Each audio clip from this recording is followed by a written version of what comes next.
J'aimerais vous inviter à lire deux portions des Écritures avec moi ce matin. 2 Samuel au chapitre 23, nous lirons le verset 11 et 12. Et puis nous lirons 1 Corinthiens chapitre 10, le seul verset 11. 2 Samuel au chapitre 23, les versets 11 et 12. Il est parlé des vaillants héros, des hommes qui ont accompagné David. Et puis là, j'aimerais juste épingler l'an 2. La Bible dit, après lui, Shama, fils d'Agué et d'Ara, les Philistins s'étaient rassemblés à Léchi. Il y avait une pièce de terre remplie de lentilles. Et le peuple fouillait devant les Philistins. Shama se plaça au milieu du champ, les protégea et battit les Philistins. Et l'Éternel opéra une grande délivrance. 1 Corinthiens, chapitre 10, les versets 11. L'apôtre Paul, après avoir relaté une bonne partie de la marche d'Israël, il dit: ces choses leur sont arrivées pour servir d'exemple. Et elles ont été écrites pour notre instruction, à nous qui sommes parvenus à la fin des siècles. Et je me répondre comme thème ce matin, c'est que Shama nous enseigne. C'est que Shama nous enseigne. Et Dieu m'a mis à cœur, partant de la vie de cet homme, à retirer quelques vérités que vous et moi, nous allons essayer de partager, 4 au total.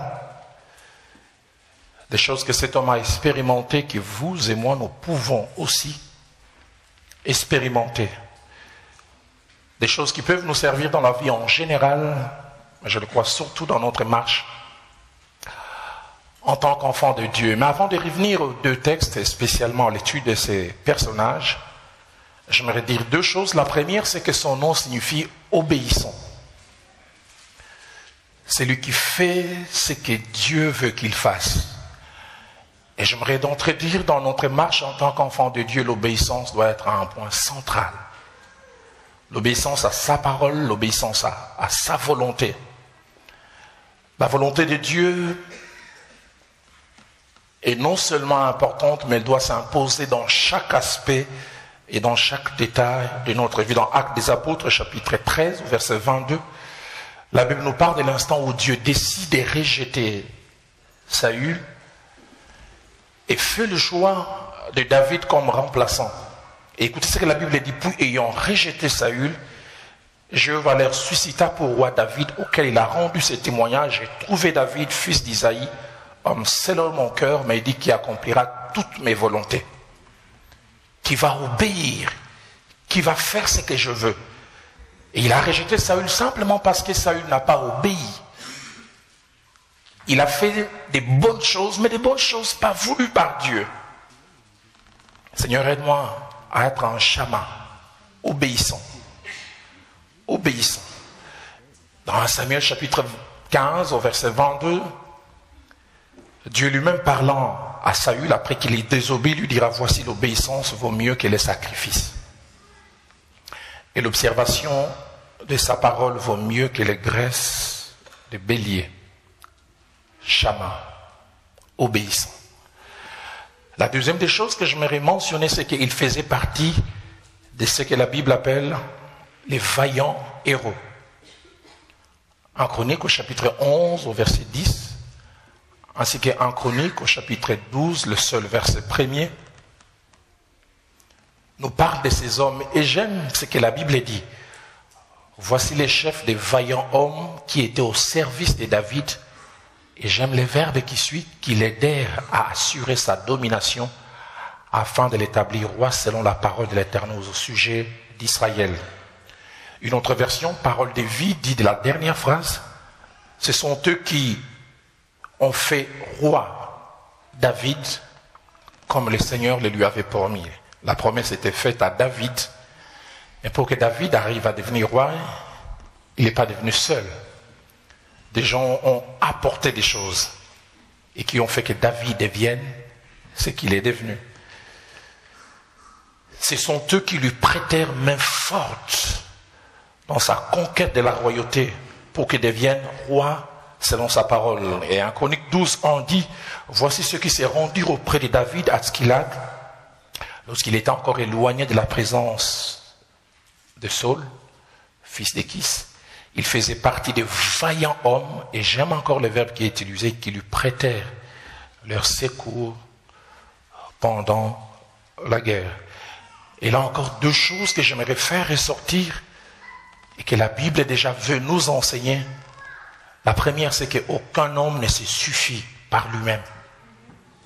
Il a besoin d'autres personnes. Il a reçu la promesse, c'est le grand David, mais ce n'est pas un self-made man. Il ne devient pas roi par lui-même. Il a eu besoin de l'apport d'autres personnes. Ah, j'entends souvent des gens spirituels. Frère, moi je n'ai besoin que de Dieu. Dieu seul. Là, le plus beau cadeau que Dieu puisse vous faire quand il vous aime, il vous donne des hommes. Il vous donne des personnes qualifiées. La deuxième des choses que j'aimerais dire, ce que ce passage veut nous enseigner, c'est que Dieu a sciemment placé dans les autres des choses qui appartiennent à notre élévation, à notre succès et à notre progrès.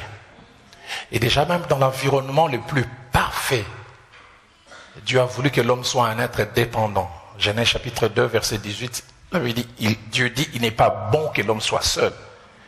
Il dit, je lui ferai une aide. Il n'y avait pas encore le péché. Dans la perfection déjà, Dieu a voulu que l'homme soit dépendant. J'aimerais que tu saches que tu as besoin de ton voisin. Tu as besoin de ta voisine. Il a besoin de toi. Elle a besoin de toi. Dieu veut que nous puissions dépendre les uns des autres. Regardez dans Exode chapitre 18, versets 13 à 27, c'est le grand Moïse qui écoute Dieu, je puis même dire qui connaît la voix de Dieu. Un bon leader, charismatique, ayant toutes les aptitudes, mais un mauvais manager. Il ne sait pas gérer les gens. Mais un homme qui entend la voix de Dieu, qui a la révélation. Moïse, le pentecôtiste. Mais quelqu'un qui était à côté, qui observait son beau-père, sans palmarès, il n'a jamais entendu la voix de Dieu. Il a regardé, dirigé, dit, qu'est-ce que tu fais là? Non, c'est que tout le peuple vient à moi. Il dit, ce que tu fais là n'est pas bien. Tu vas te fatiguer toi-même et tu vas fatiguer ces peuples. Fais ceci, fais cela. Et j'aime au verset 28 quand la Bible dit, Moïse écouta la voix de son beau-père. Et tout le peuple a pu être dirigé. Dieu aurait pu tout placer dans Moïse. Toujours Exode chapitre 31, verset 1 à 11. Moïse est le grand leader, mais Dieu l'informe, il dit, hey, sache que j'ai choisi Betsalel. Tu n'es pas le seul à avoir été choisi. Et j'ai placé en lui des aptitudes. Au fait, la vision du tabernacle, c'est à toi que j'ai donné. Mais les aptitudes pour faire certaines choses, je les ai données à d'autres personnes. À combien il est bon que nous puissions apprendre à reconnaître les aptitudes d'autres personnes et les laisser travailler. Ça ne coûte rien dire, frère, j'ai besoin de toi. Tu es plus fort que moi dans tel domaine. J'ai besoin de toi.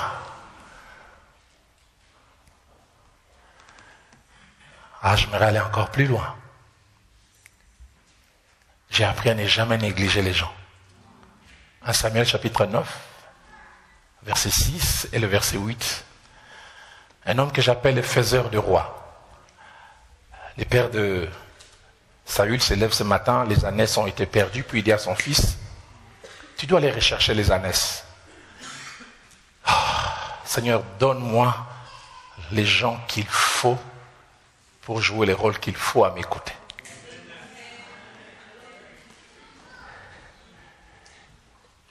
Les commentateurs disent qu'il y avait 15 serviteurs dans la maison.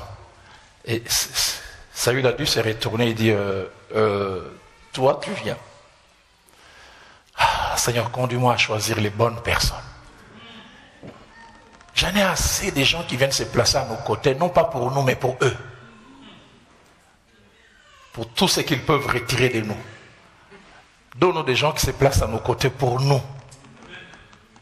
Notre bonheur, notre élévation, c'est leur quête, c'est leur réflexion. J'en ai assez de sanctions qui viennent simplement tirer. Donne-nous des gens qui viennent donner. Et Saül s'est mis à marcher avec cet homme. Cet homme ne deviendra pas roi, mais il pose 2 actes qui font un roi. Quand la recherche ne produit pas, alors qu'ils veulent rentrer, il a l'idée que le futur roi n'a pas. Il a l'information que le futur roi n'a pas. Il dit, il y a dans cette ville un homme de Dieu. Tout ce qu'il dit ne manque pas d'arriver. Ce que lui il sait, Saül ne le sait pas. Place à mes côtés des gens qui savent ce que je ne sais pas et qui le mettent à ma disposition. Mais là n'est pas le plus étonnant. Le plus étonnant, c'est au verset 8. Quand Saül veut aller, il dit, mais c'est bien d'aller chez l'homme de Dieu, mais il faut avoir quelque chose en main. Je suis étonné, le fils du patron n'a rien, mais le serviteur a quelque chose. Il dit, j'ai avec moi ici quelques pièces.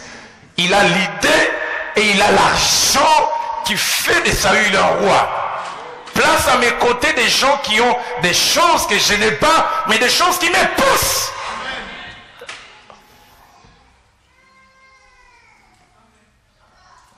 Et le vaillant homme de David faisait partie de ces gens. Place à mes côtés des gens qui apportent quelque chose. J'aime aussi les gens qui reconnaissent la valeur d'autres personnes. Dans le 2e livre de Rois, chapitre 6, au verset 1 à 3, les fils des prophètes s'arrêtent, ils disent, l'endroit où nous sommes est devenu étroit. Il nous faut aller couper des poutres et puis agrandir cet endroit. Ils ont la certitude que le travail va exiger la force physique. Mais l'un d'eux se regarde et dit au vieux, consent à venir avec nous. Tu n'as pas les muscles, mais tu as des atouts que nous, on n'a pas. On ne sait jamais ce qui peut arriver. J'essaie de m'imaginer quand le voyage a commencé, les plus jeunes ont dû être fâchés contre celui qui a invité les vieux. Tu as vu comment ils retardent le voyage? On aurait dû arriver un peu plus tôt, tu n'aurais pas dû l'appeler. Et puis ils sont arrivés à l'endroit. Ils ont commencé à travailler. La première partie, c'était les rênes de la force physique. Et puis à un moment, la partie métallique s'est détachée de la partie en bois. Les rênes des biceps et des triceps étaient finis. Et celui qui avait fait retarder les voyages, il a dit aux jeunes gens, allez, écartez-vous. C'est les rênes de la sagesse maintenant. Seigneur, place à mes côtés des bonnes personnes. Les personnes qu'il faut. Et le vaillant homme de David